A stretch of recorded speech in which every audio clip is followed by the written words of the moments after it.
Buenos días, muchas gracias a las comisiones, a todos vosotros y vosotras por la invitación. Yo lo que creo que puedo o debo hacer en un curso como este es pensar en voz alta. La verdad es que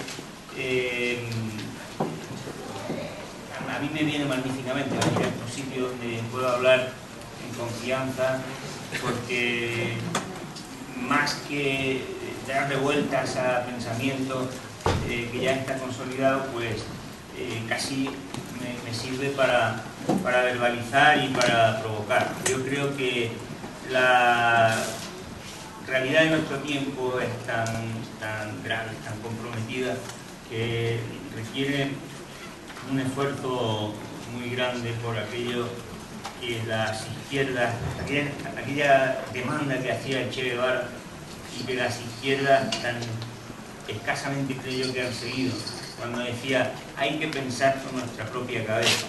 Yo creo que esa es la tarea más importante que tenemos, poner nuestra cabeza, nuestra inteligencia a funcionar. Entonces, lo que yo voy a hacer es modestamente algunas reflexiones en voz alta, algunas provocaciones sobre cómo veo yo la situación del mundo y cuáles creo que son, digámoslo así, las líneas, los ejes estratégicos en los que habría que incidir a escala internacional, partiendo lógicamente de la base de que efectivamente vivimos en un mundo en el que los problemas están planteados a nivel mundial. Pero el hecho de que estén planteados a nivel mundial no significa precisamente que estén resolviéndose a nivel mundial como debiera ser. Porque vivimos también en una sociedad en donde las palabras se las lleva el viento y pareciera que se pueden poner sobre la mesa en nuestra boca conceptos que aparentemente lo significan todo, pero que en realidad los tocas y se desploman, porque están vacíos. Todo el mundo habla de globalización, todo el mundo nos dice que vivimos en un mundo en donde la tecnología ha creado ya la interconexión total, donde las redes sociales conforman un sujeto nuevo. Todo el mundo nos dice que la globalización es lo que ha permitido que la economía esté permanentemente interconectada, pero luego cuando vemos la realidad de las cosas, observamos que esas ideas, esos conceptos, como digo, le das así y por dentro resulta que están muy huecos. Por ejemplo, en el año, es verdad que era un dato del año 2000, habrá cambiado, no sé cómo está en la actualidad, pero en el año 2000 las Naciones Unidas decían que el 65% de la humanidad no había hecho nunca una llamada telefónica. Estamos hablando de globalización, de que las nuevas tecnologías nos envuelven a todos y sin embargo, pues entre la mitad o las 2/3 partes de la humanidad nunca ha hecho una llamada de teléfono. Estamos hablando de que vivimos en una economía global en donde los recursos nos dicen ya que hay que concebirlos mundializadamente, y luego resulta que hay 2.700 millones de personas, 2.700 millones de personas, que se dice pronto, que no tienen acceso al agua potable, a suministro de saneamiento básico. Están hablando de globalización, de relaciones comerciales, de relaciones laborales a escala global, pero luego resulta que a escala global no se manifiesta la seguridad social, la protección al trabajo, el derecho laboral, y resulta que más del 40% de los trabajadores que hay en el mundo ganan menos de $2 al día y no tienen ni contrato ni ningún tipo de protección laboral. Más del 40% de los trabajadores que hay en el mundo, según la OIT.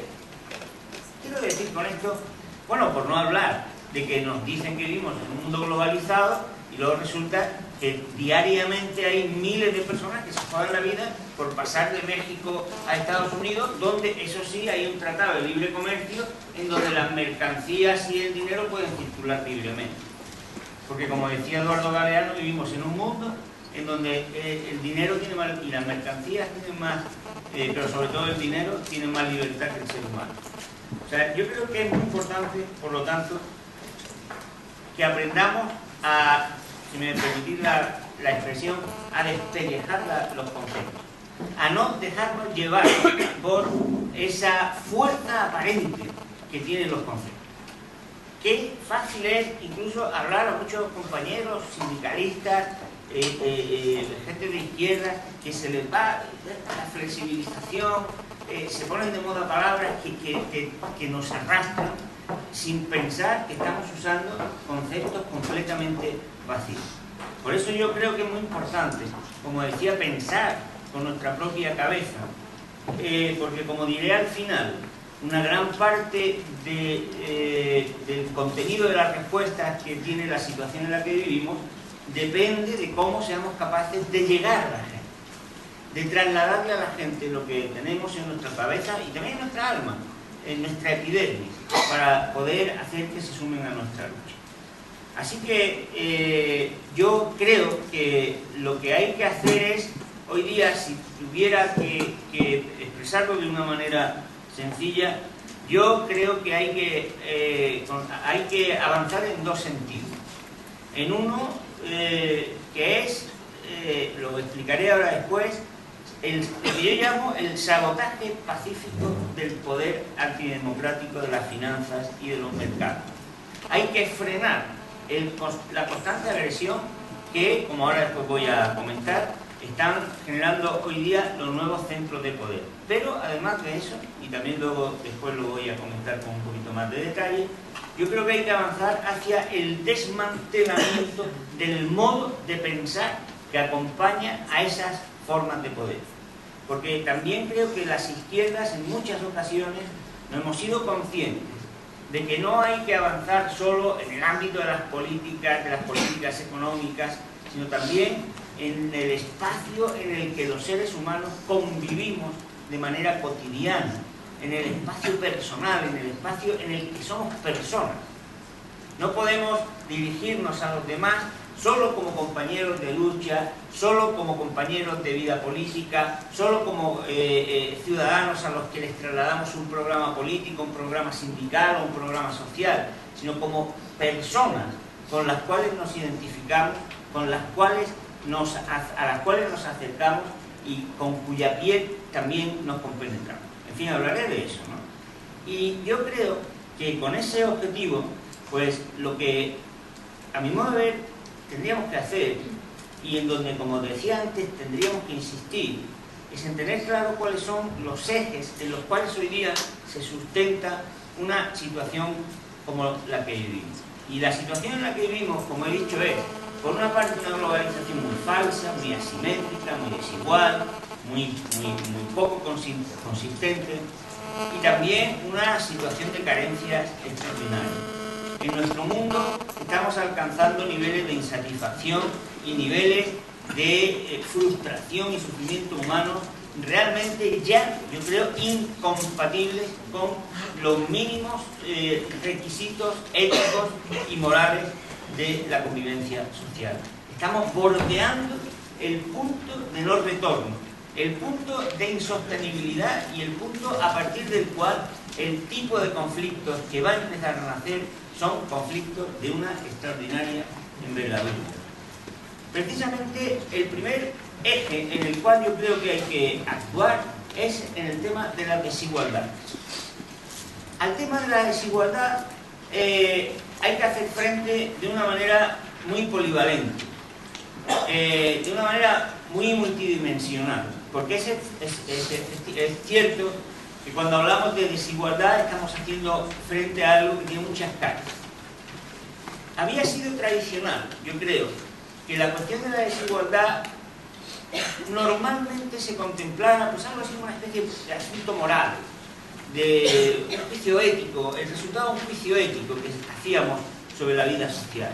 Creo que esa contemplación, ese juicio ético es prioritario y fundamental y que no podemos renunciar a él.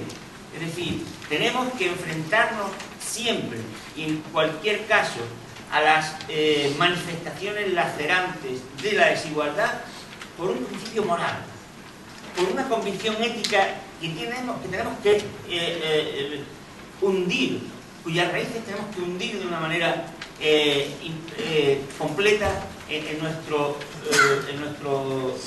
concepción del mundo. Porque la desigualdad que hoy día hay en el planeta y que tenemos a nuestro alrededor es verdaderamente espeluznante. He hecho mención antes de las tecnologías, del agua, por no hablar del hambre. 35.000 personas mueren cada día de hambre en el mundo. 35.000 personas. Por no hablar de la desigualdad en el reparto de los ingresos que da lugar a todo eso. Y que hoy día está alcanzando los niveles más altos de los últimos 100 años. Unos niveles realmente escandalosos, tan grandes que cuesta trabajo hacerse idea de ello. Fijaros, un dato solo, porque no tengo mucho tiempo y no puedo extenderme en eso, pero un solo dato. En los últimos 8 años de gobierno, en los 8 años de gobierno de Bush en Estados Unidos, las 3/4 partes de la renta que se generó, las 3/4 partes de la tarta que se hizo en Estados Unidos, se la apropió el 1% más rico. O sea, el 1% más rico de la sociedad se apropia de las 3/4 partes. Y es tan grande la diferencia, es tan asimétrico, es tan desigual que cuesta trabajo, ¿no? Lo decimos eso y parece que es una cosa normal, pero es verdaderamente impresionante. Eso os da muestra de hasta qué punto están incrementándose las diferencias. No tengo tiempo, pero además yo creo que vosotros conocéis pues estos datos de cómo en los últimos años, por ejemplo, la diferencia entre el sueldo de los directivos y el sueldo medio de los trabajadores se ha multiplicado y ha crecido de una manera extraordinaria. Pues bien, ese es un frente al que no podemos renunciar. No avanzamos ni siquiera en algo en lo que en los últimos años se habían dado pasos importantes, que era la igualdad de género. La crisis, es decir, ha bastado con que haya una perturbación para que lo que se había avanzado se haya venido abajo, pero de una manera estrepitosa. En nuestro libro que hice sobre la situación de las mujeres y los hombres en la crisis financiera, con Lina Galvez, analizamos con detalle esto. Y no solamente es que se hayan venido abajo, ojo, es que es peor. Es que se ha venido abajo la concepción de que había que darle prioridad. Porque incluso un gobierno aparentemente en vanguardia, o que en el mundo se le ponía en vanguardia de la política de igualdad de género, como era el español, en cuanto la crisis comenzó a dar señales de vida, de presencia, comenzó a dejar a un lado las cuestiones relativas a la igualdad de género. Y si ha sido eso en el ámbito de la igualdad de género, pues en los demás ámbitos exactamente igual. Por lo tanto, tenemos que un primer elemento que quisiera subrayar es el tema de las desigualdades. Y no hay que olvidar, en ese sentido, que las desigualdades son fundamentalmente el resultado de una desigualdad, en primer lugar, ubicada en los mercados. La desigualdad no es el resultado de la intervención del Estado o de las políticas redistributivas. La desigualdad es un resultado originario en los mercados, en las relaciones de intercambio que se llevan a cabo en los mercados. Y por lo tanto, ahí es donde principalmente hay que intervenir. Tenemos que conocer muy bien cómo se generan las desigualdades, porque no basta combatir las desigualdades con políticas redistributivas. Las políticas redistributivas pueden paliar la distribución desigual que se produce en los mercados, pero al fin y al cabo no estás tapando digámoslo así, el foco de la infección, el foco donde se ha producido la fuga, sino que estás aliviando, estás con un cubo sacando agua. Lo que hay que hacer es tapar el momento del desagüe, el punto del desagüe, y eso se produce en las relaciones en los mercados.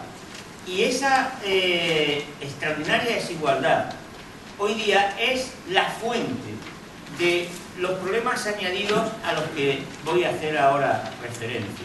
Porque la desigualdad es lo que pone en manos de una minoría extraordinariamente pequeña de la sociedad no solamente la capacidad económica, sino el poder político y social añadido que va consigo, que va siempre acompañando, lógicamente, a la capacidad económica. Por lo tanto, la lucha contra la desigualdad tiene que ser un frente primario y tenemos que hacer un esfuerzo para conocer con todo detalle las fuentes, las causas de esa desigualdad.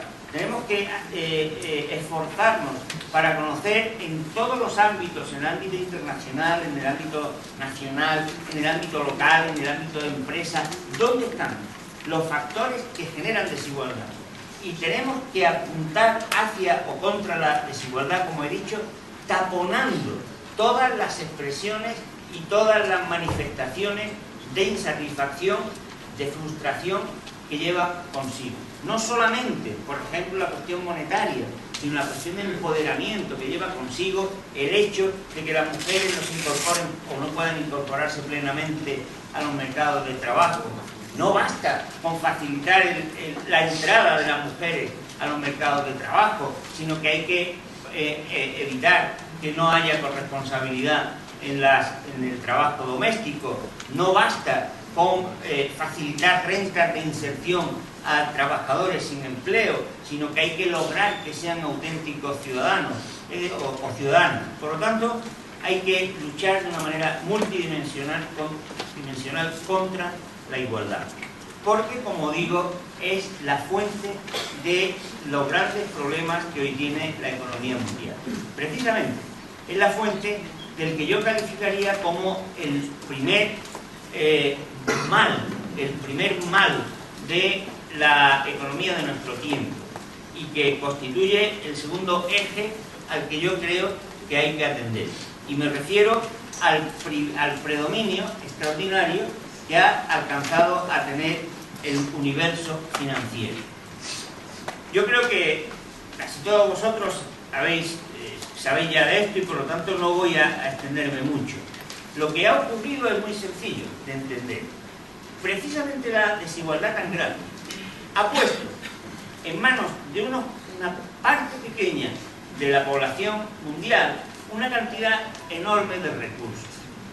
Todo el mundo sabe que los trabajadores, por regla general, consumen todo el ingreso que reciben.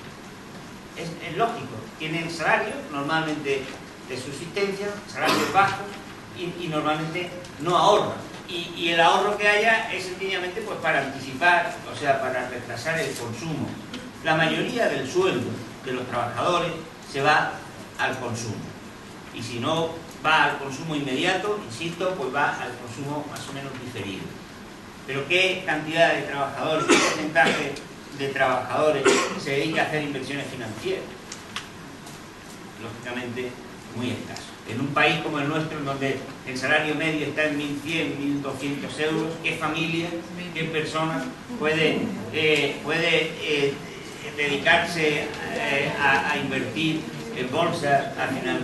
Por lo tanto, es la concentración tan extraordinaria de la riqueza en una minoría muy exigua la que pone en manos de esa minoría una capacidad de ahorro extraordinaria.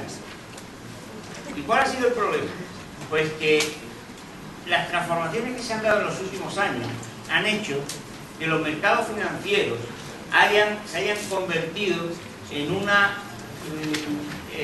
un espacio en donde la ganancia es mucho más rápida y mucho mayor que en el ámbito productivo. Es fácil de entender. Mirad, ¿sabéis cuánto se tarda en un mercado financiero hoy día en invertir 1.000 millones de euros? Imaginad, 1.000 millones de euros. Pues 4 segundos.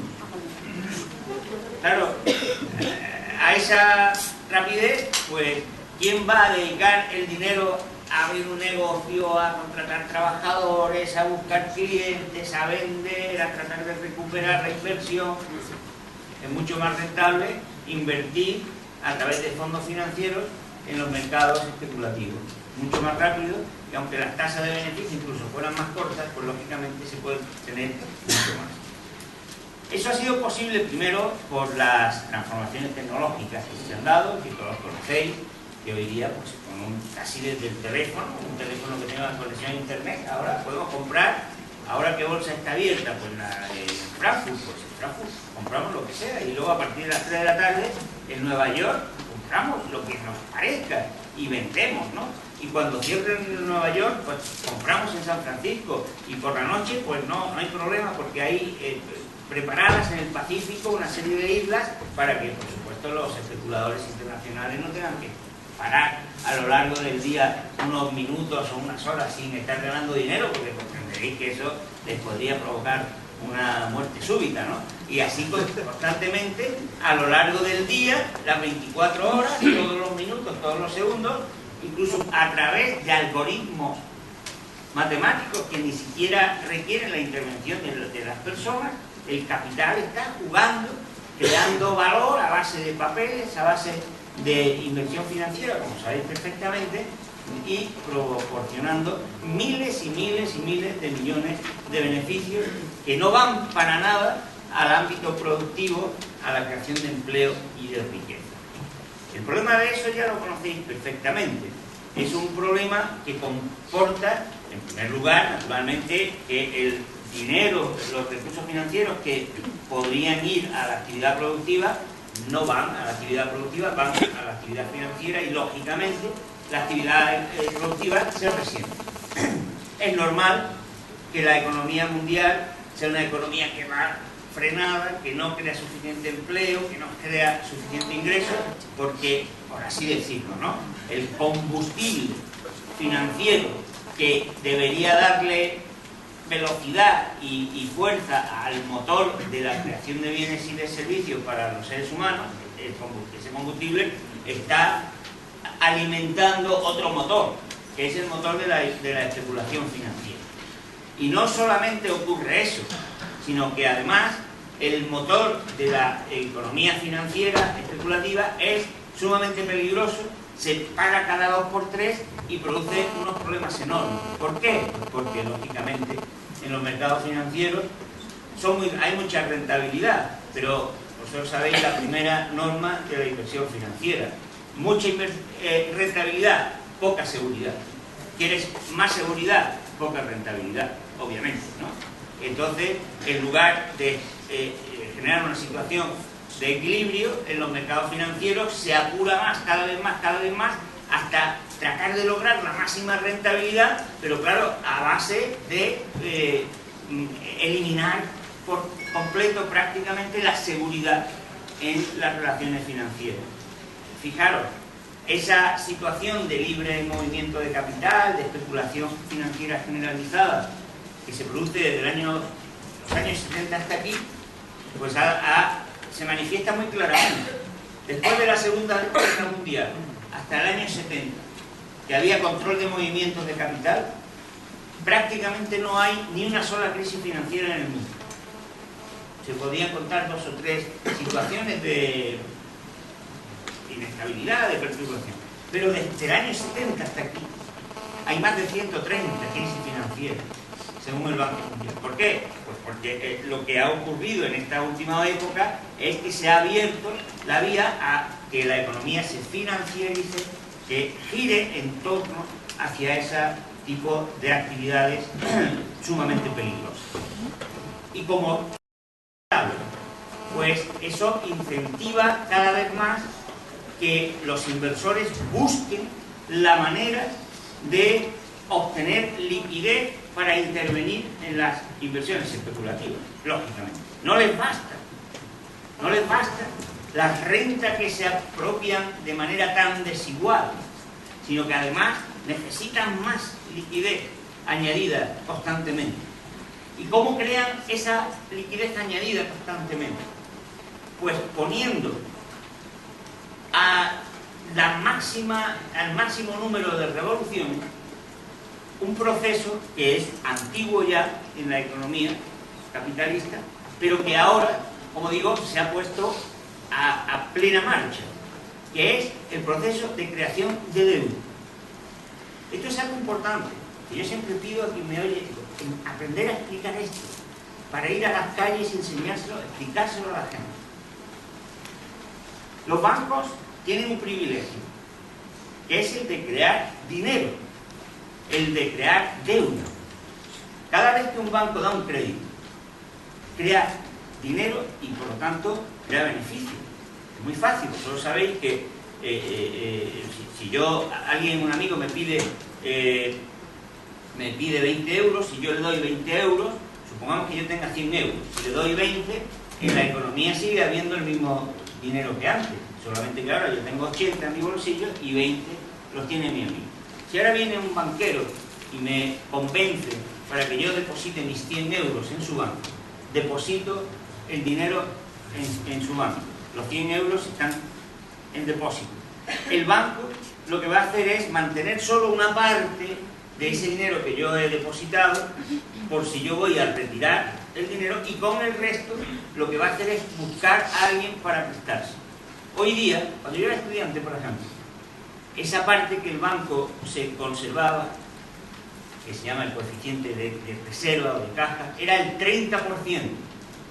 Hoy día es el 2%. O sea, cada vez que alguien mete 100 euros en un banco, el banco reserva 2, tiene obligación de reservar 2. Puede reservar más si quiere, y de hecho en España hay algunos añadidos, pero legalmente a escala internacional el 2%. ¿Y con el resto qué hace? Porque los presta. Suponer que viene mi amigo al que yo antes le había prestado 20 euros y me dice: Juan, préstame 20 euros. Claro, le tengo que decir: pues mira, lo siento, porque yo ingresé, es que lo tengo el dinero en el banco, no puedo. Ve al banco a ver si te presta. Entonces, si va al banco ese amigo y le pide un préstamo, el banco efectivamente, ¿cómo actúa? Pues dice: a ver, yo a Juan le estoy pagando por su depósito del 3%. Si yo a este le presto el dinero, los 20 euros que me pide, al 5%, pues gano 2 puntos. Ese es el negocio bancario, claro. Es así de sencillo. A mí me paga menos por depositar y le cobra más al que le da el crédito. Pero no basta con eso, no está solo ahí el beneficio. Porque, fijaros, en el momento en el que el banco le da 20 euros a mi amigo, ¿qué cantidad de dinero hay en la economía?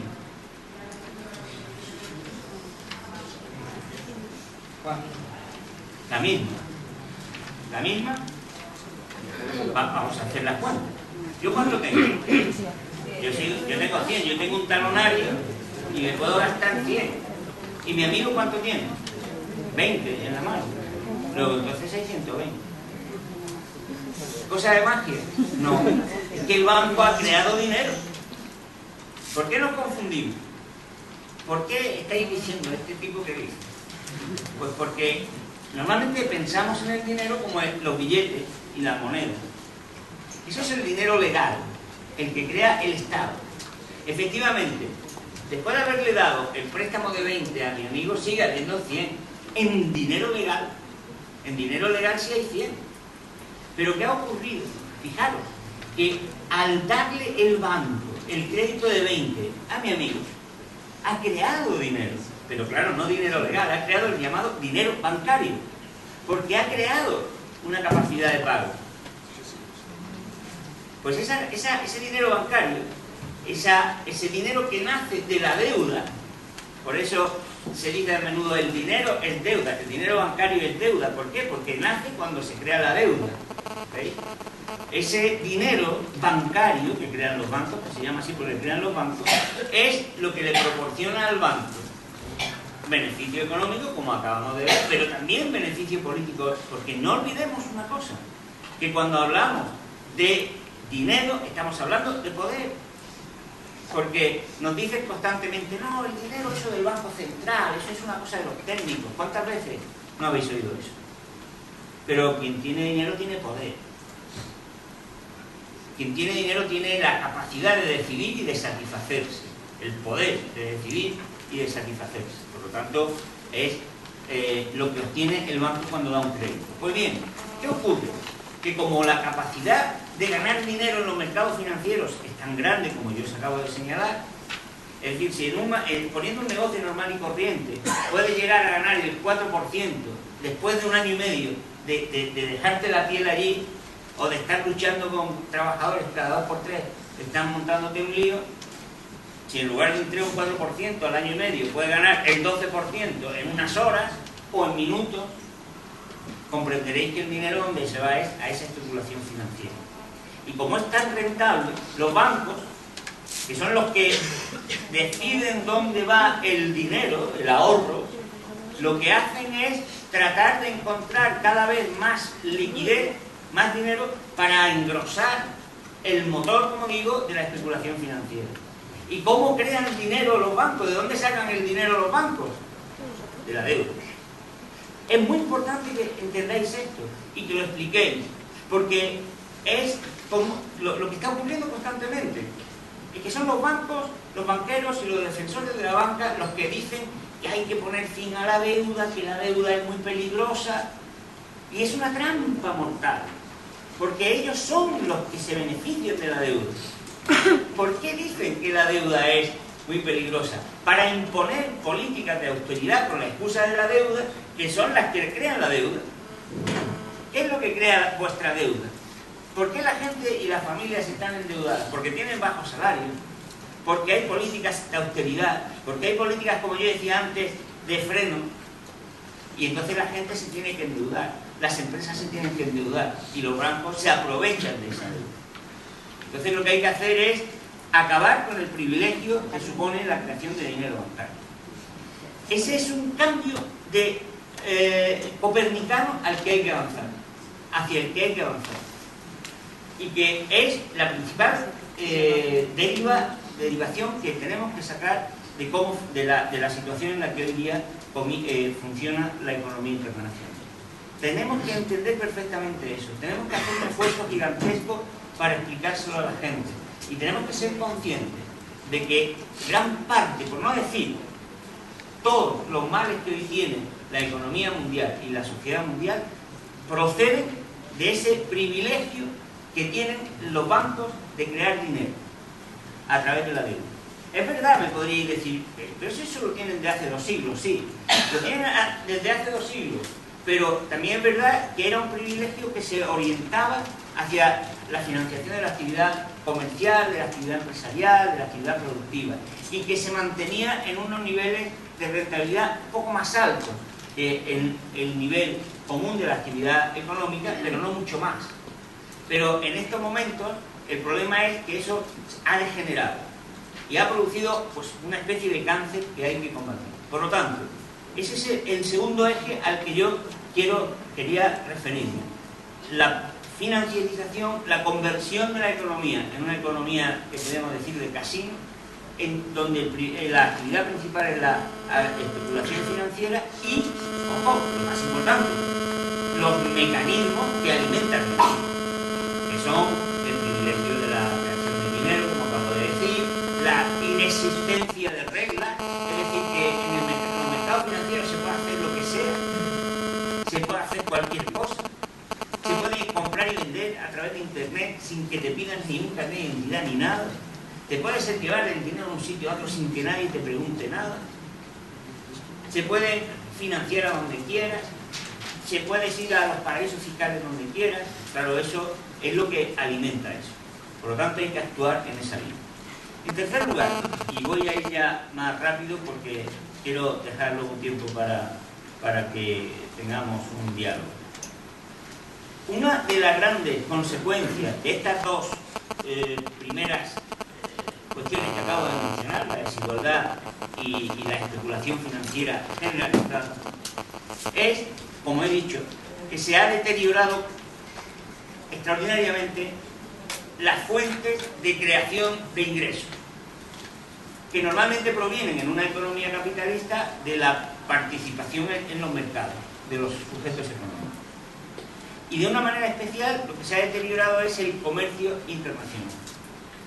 Por lo tanto, me gustaría, aunque sea también muy rápidamente, mencionar que hay otro tercer eje de intervención a nivel internacional que hoy día reclama una atención constante, y que es el comercio internacional, porque al fin y al cabo las posibilidades de generación de ingresos de los países, de las personas, de las empresas, provienen de su posibilidad de intervenir o no en esas relaciones comerciales.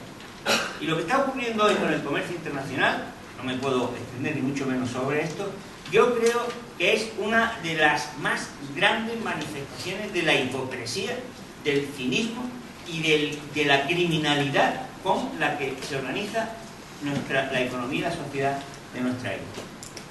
Si oís a cualquier político, digamos, de los poderes dominantes, a cualquier economista neoliberal, y desgraciadamente a muchos de los que también están en las izquierdas políticas y sindicales, a los periodistas, en fin, a cualquier esquina, lo que oiréis será un discurso. Hay que favorecer el libre cambio, hay que favorecer la libertad de movimientos de comerciales, lo que hace falta es que las economías se abran, y luego vamos a la realidad. ¿Y qué ocurre? Que se le pide a las economías empobrecidas que se abran, que no pongan ningún tipo de freno al comercio, pero luego los países ricos se protegen extraordinariamente y practican un proteccionismo, pero a rajatabla. Europa, Japón, Estados Unidos se protegen con escudos comerciales en donde que no traspasa nadie, a través de aranceles, a través de contingentes, a través de impuestos, a través de normas jurídicas, legales, de calidad, etc. Y sin embargo exigen a los demás que abran completamente sus puertas. Es como dice un economista francés, dice, el discurso que hacen es como el del lobo, que cuando se mete en el gallinero dice, libre cambio, aquí libertad, aquí fuera puertas, aquí fuera redes, fuera vallas, esto es libertad. Claro, se ha metido en el gallinero y se va a comer a toda la gallina. Pero cuando el lobo ve al cazador, dice, aquí ley de defensa de la naturaleza y ley de defensa de las especies. No, hay que ser coherente, hay que mantener el mismo criterio para todos. Y hoy día hemos de ser conscientes de que el discurso de la libertad de cambio, del libre cambio, primero es falso, porque no hay evidencia empírica ninguna, ni posibilidad teórica de demostrar que la libertad de cambio sea más favorable que el proteccionismo, salvo que hubiera unas condiciones de mercado de competencia perfecta y demás, que no voy a ahora comentar, pero que está en cualquier libro de introducción a la economía, que es imposible que se den en la realidad. No es verdad que un régimen de libertad de cambio sea más favorable a las naciones. La historia, la realidad nos demuestra, como la propia experiencia de los países más ricos, que han llegado a ser más ricos y más a disponer de mejor situación y de más progreso y de más bienestar, precisamente porque se han protegido. Por lo tanto, hemos de romper en este tercer elemento que estaba mencionando ese principio falso de que lo ideal es la libertad de comercio. Y tenemos que sustituir eso por un principio guía del comercio internacional basado en la cooperación y en la protección, porque no hay nada más injusto que tratar igual a los desiguales. Cuando hay dos personas, dos naciones, dos espacios que son desiguales, decir que los vamos a tratar a los dos igual es completamente injusto. Lo que hay que hacer es proteger a las economías más atrasadas, a las que han sido empobrecidas. Y particularmente hoy día, el comercio internacional está sufriendo un problema que hoy yo creo que debería llevar a que estuviéramos en las calles. Tan importante como los problemas que están haciendo que salgamos a las calles. Que todavía, a pesar de que algunos estamos ahí sacándolo constantemente, parece que es difícil hacerlo ver. Y yo os pido que lo divulguéis, que la gente lo conozca, y que es la invasión, por así decirlo, por decirlo de una manera gráfica y clara en pocas palabras, la invasión de los mercados comerciales por lo financiero. os lo voy a explicar con un ejemplo muy fácil. Y además que lo podéis ver esta tarde cuando lleguéis a vuestras casas, o alguien ahí veo que tiene internet, pues a lo mejor si tienes internet puedes poner en Google Caixa, depósito 100% natural. Si lo tienes, pues búscalo en Google. Y veréis, al ponerlo en Google, de Caixa, depósito 100% natural. ¿Qué es un depósito 100% natural para la Caixa? Pues un depósito donde a partir de 1.000 euros, o sea, para que cualquier persona con un poquito de dinerillo, tampoco hace falta ser un millonario, ¿no?, para tener 1.000 euros, pues por 1.000 euros solo ya puedes hacer un depósito en la Caixa que se va a dedicar ¿a qué? Pues se va a dedicar a invertir apostando a que suben los precios de determinados productos.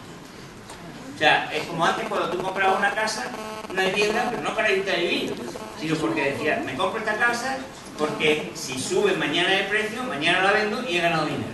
O sea, no te comprabas la casa para irte a vivir, o lo hacía la gente, sino para ganar especulando. Pues bien, el depósito 100% natural es que ese dinero va, ¿por qué le llaman natural? Porque son materias primas naturales. Cereal, arroz, trigo, claro, ¿qué más natural que matar a la gente de hambre?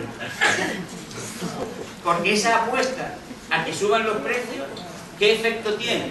Para el inversor muy bueno, porque hoy compro a 10 y mañana está a 12, pues ya es como lo estás vendiendo tú mismo, tú ganas dinero. Es tan segura que ganas dinero que si entráis ahí en la página donde está la propaganda del depósito, veréis que está asegurada que por lo menos te devuelven el dinero. O sea, está asegurada la rentabilidad. Porque es jugar sobre seguros. Claro, es que el inversor gana siempre. ¿Quién pierde? Pierde la gente que come. Porque tiene que comprar los productos cada vez más caros. Eso se llama un crimen. Y yo os pido que entendáis esto, que lo divulguéis. Que en la economía mundial se está produciendo diariamente un crimen. Es un crimen que mata de hambre a la gente. Y no son pocos. 35.000 personas mueren de hambre al día. Es verdad que no todo eso es como resultado de la especulación financiera, naturalmente que sí. Pero desde luego que la especulación financiera tiene una extraordinaria influencia en esas muertes de hambre. Y se hace porque se mezcla esa lógica de lo financiero con la lógica de la satisfacción. Y la lógica de lo financiero, de beneficio, aplasta la lógica de la satisfacción de las necesidades humanas. Y eso no pasa solo en la City de Londres, no pasa solo en la Bolsa de Nueva York, no es solo una cosa de una serie de personas que son muy ricas y que se reúnen en un club financiero, no. Ocurre en cada sucursal bancaria de nuestras calles. Ocurre con el dinero que vosotros tengáis, por poco que sea, en un banco. Ocurre con el ahorro de la gente más modesta incluso, que no es consciente de que su dinero está matando a la gente. Y lo que está sucediendo en el mundo, en estos ámbitos en los que acabo de señalar, es que todavía no estamos siendo conscientes, ni moral, ni en la práctica, ni moralmente ni en la práctica, de que estamos dando la espalda a un auténtico delito económico contra la humanidad. Es decir, si hay un dictador que mañana tira una bomba o 20 bombas y mata a 20.000 personas, los tribunales internacionales reclamarían juzgarlo como un autor de un delito contra la humanidad. Pero, sin embargo, si un banco y un fondo de inversión está especulando en los mercados financieros, está subiendo el precio artificialmente de los alimentos de miles de personas, y esos miles de personas mueren de hambre, no nos pasa nada. No creemos que está ocurriendo nada. No reaccionamos. No nos parece que eso sea algo condenable.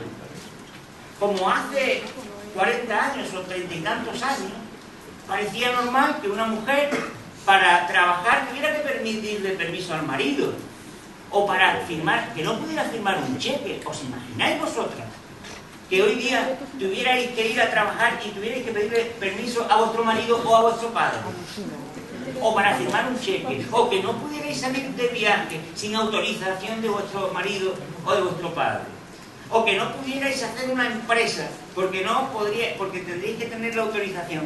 Eso no estoy hablando del siglo XIX, estoy hablando de la época de mi madre, hace no tanto y parecía normal, hasta que se rompió y se dijo, esto no, con la lucha de muchas mujeres y el sufrimiento de muchas personas, bien de hombres. Pues sin embargo hoy estamos dando la espalda al hecho evidente de que la economía mundial se ha convertido en una economía criminal. Digámoslo claro, porque si no lo decimos nosotros claro, nadie lo va a oír. No va a ser el botín el que lo diga, no va a ser la televisión el que lo diga. Tenemos que ser nosotros y tenemos que explicárselo a la gente para que la gente entienda que está matándose a la gente con su dinero, con ese funcionamiento de la banca. Y cuando vean eso, la gente actuará y la gente reaccionará. Pero claro, tenemos que hacer el esfuerzo de transmitirlo a la gente. Añadido a estos tres elementos, que me parece que son los fundamentales, habría que hablar de otros más. Lo que pasa es que ya voy a terminar porque si no me vais a echar a gorrazos. Por ejemplo, no es posible que existiendo una economía, como nos dicen, que funcione a nivel global, no haya impuestos a nivel global. Bueno, es que ya no quieren que haya impuestos ni a nivel local. Pero hay que reclamar eso. Hay que reclamar eso porque no hay un instrumento más eficaz y más equitativo para lograr que la economía progrese que los impuestos. Y tenemos que reclamar impuestos y una justicia fiscal global.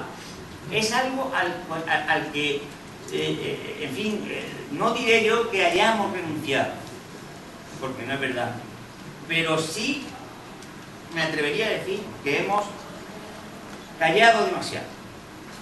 Nosotros estamos siendo bastante silenciosos frente a la campaña constante y agresiva de las derechas y de los poderes financieros para, iba a decir criminalizar, para demonizar a los impuestos. Y no podemos callar ni un minuto. Por lo tanto, ese es otro elemento. Otro frente, ya simplemente lo menciono, el frente del trabajo. Bueno, yo creo que ahí vosotros tenéis más experiencia seguramente que yo, pero simplemente diré una cosa. No puede avanzarse en la mejora de la lucha contra el desempleo, si no es actuando en los tiempos de trabajo. Es la única idea, pues no tengo tiempo, que quisiera dejar aquí echada, ¿no? Vale pensar que el desempleo se resuelve solo en los mercados de trabajo. Hay que actuar en los mercados globales, en los mercados de bienes y de servicios, y además hay que intervenir en la reducción del tiempo de trabajo. Y hay que desmercantilizar el trabajo. Nosotros podemos pensar en cuestiones de empleo y de trabajo en un lapso temporal de un año, de 2, de 3, de 5, de 10, o podemos tener la inteligencia de pensar en lo que hay que pensar, que es en el cambio de paradigma, en el cambio de civilización, en el cambio de orden laboral mundial. Y eso consiste en desvincular el empleo a la lógica del beneficio. No puede ser que los empleos, la creación de empleo, dependan de la creación de la obtención de beneficios, que es lo que hoy día está ocurriendo. ¿Cómo actúan las empresas? Las empresas se marcan un nivel de rentabilidad. Yo produzco, yo intervengo en los mercados y gano esto. Y para ganar esto necesito esta plantilla. Ese es el ajuste de las empresas. ¿Por qué entonces Telefónica ahora quiere hacer lo que quiere hacer? Así actúan todas. Bueno, pues eso es lo que hay que cambiar. Romper esa secuencia dramática y letal para todos entre beneficio y empleo. Después, otro elemento, el tema de la coordinación global. Hoy día es inconcebible que avancemos hacia el bienestar en nuestro planeta si no hay gobierno mundial. Tenemos que reclamar un gobierno mundial. Tenemos que reclamar una coordinación democrática y efectiva de las políticas económicas a nivel global, que no significa naturalmente, que no significa naturalmente que se renuncie a intervenir en el ámbito local. Y por último, he mencionado muy deprisa estos elementos, estos frentes, que tienen que ver, obviamente, con temas de economía, de política económica, de mercados, de resolución, digámoslo así, de la base estructural de la vida económica. Pero solo unas palabras para subrayar que la vida social y la vida económica no depende solo de las condiciones económicas. Es fundamental los valores que mueven a los individuos, los incentivos que tenemos los individuos. Que es fundamental el anillo de principios, de ideas, de creencias, de sentimientos, de sensaciones que tenemos los seres humanos. Y yo creo, como decía antes, que en gran parte las izquierdas hemos dejado, cuando digo las izquierdas, entendedme bien, en el ámbito no solo político, sino sindical, social, y refiriéndome de una manera muy amplia, ¿no?, a todos los movimientos que de alguna manera aspiran a transformar la sociedad capitalista.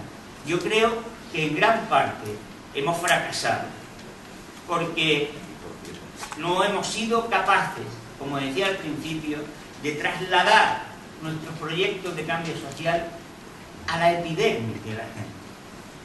Porque no hemos sido capaces de actuar como personas a la hora de transmitir nuestros proyectos, nuestras propuestas.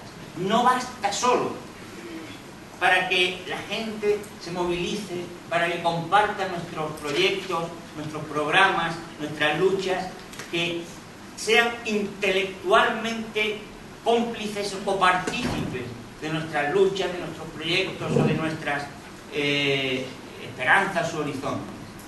Tienen que ser también una epidermis que se junte con nuestra epidermis. No sé si entendéis lo que quiero deciros con esa expresión. Es decir, mientras no compartamos también la propia experiencia personal, mientras la gente no nos vea que somos carne y hueso, que somos como exactamente son ellos, yo creo que esa es una dimensión que hemos olvidado. Y ojo, porque el neoliberalismo sí que ha sido capaz de hacer política económica, de transformar los mercados y las condiciones estructurales vinculándose a la gente. Mucha gente me dice, si es que viene un taxi, es que hablo con mi vecino, con mi vecina, y piensa lo mismo que Aznar o piensa lo mismo que el otro y tal. Porque han sido capaces de generar esa interpenetración.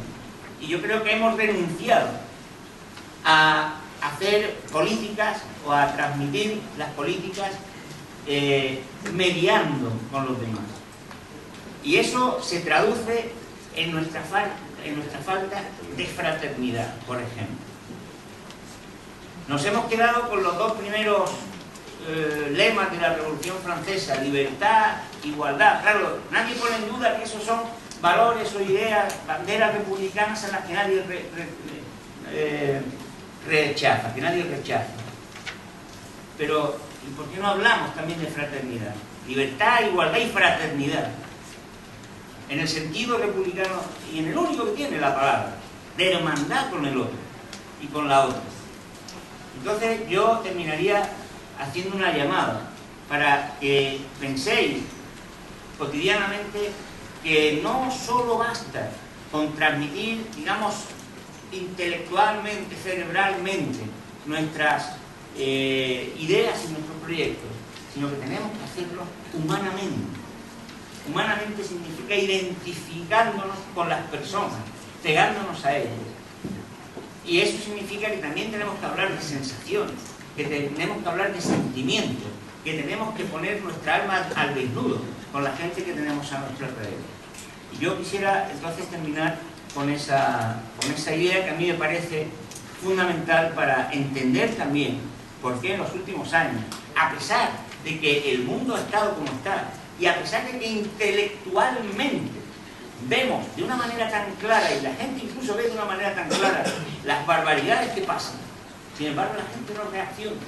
No reacciona porque su epidermis está en otro sitio. sido secuestrada su epidemia.